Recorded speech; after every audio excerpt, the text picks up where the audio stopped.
สบายดีสบีได้เนาะ TFD9 Channel เฮาก็เป็นทีมงานของ TFD9 เนาะ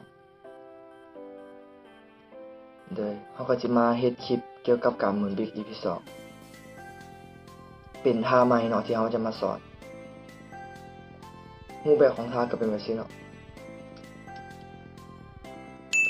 รูปแบบของท่าเป็นแบบนี้เนาะรูปแบบของท่ามันจะหมุนแบบนี้เนาะเฮาจะจับไปสิแล้วเฮาจะนี่มันไปแล้วให้มันหมุนข้ามมัน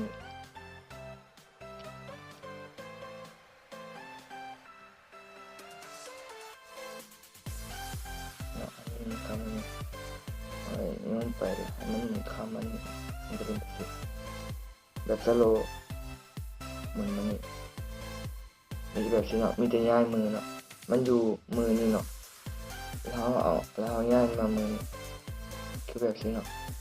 มันอยู่มือนี่แล้วเฮาย้ายมันมามือนี่เนาะ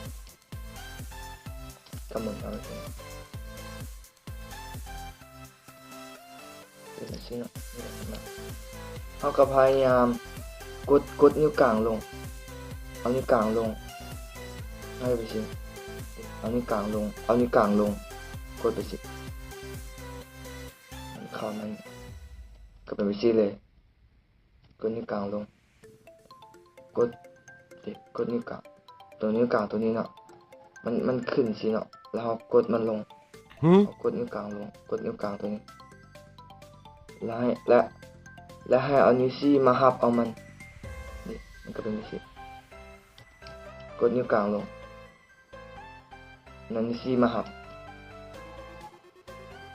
กดนิ้วกลางนี่นิ้วกลางตัวนี้เนาะเอาก็กดลงเนาะแล้วเขาเอานิ้วชี้ตัวนี้น่ะมาหับก็เป็นแบบนี้มื้อนี้ก็บ่มีหยังหลายเนาะก็ขอจบเพียงเท่านี้เนาะก็ขอบใจที่ติดตามและก็รับชมรับเบิ่งช่องของพวกเราเนาะ